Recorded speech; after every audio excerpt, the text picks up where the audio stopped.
Приятелю, тук съм за да ти питам нещо. Защо са ти очи, когато не виждаш красотата? Защо са ти уши, когато не чуваш тишината на звука?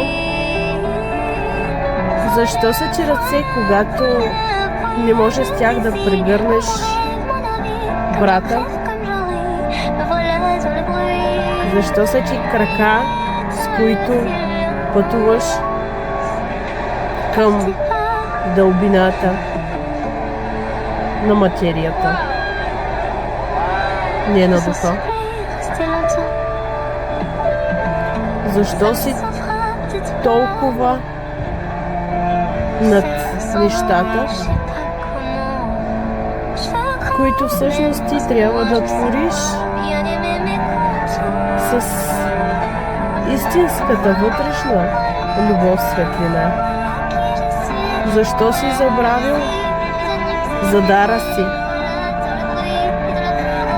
Защо ползваш дара ти, за да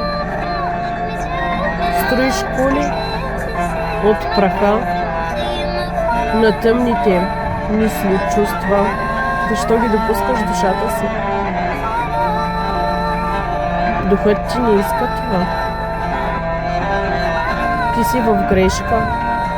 Децата, които не виждат, те са тук, за да балансират твоите очи за разруха.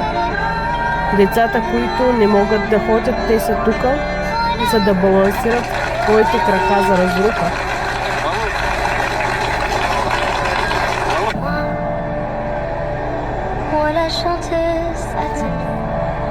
Децата, съществата, които са тук, без слух, са за да балансират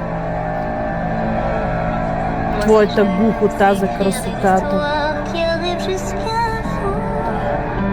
Те са тук, защото в тях не може да проникне това, което е проникнало в тебе, което разваля, което деструктира, което разрушава, градейки материята. Разрушава изначалната светлина, която ти е дадена да строиш, а не да рушиш. Ти не си жертва, ти си машина, която се е продала, отдала. И не разбира това. Всички тези души, затворени в тела, които не виждат, те всъщност виждат повече от тебе, мили братко. Те виждат с духа, с душата си и не приемат тъмнината, която е в тебе, която разрушава, която унищожава истината, истинското. Тя не твори, тя води към разруха. Не на материята. Градейки материята, ти рушиш истинската светлина. Истинската сила, която ти е дадена. Всичкия дар, който е в теб, е пропилян, мили братко. Щом си отдал душата си на поход, на кражба, на зла мисъл, на интригата. Воля.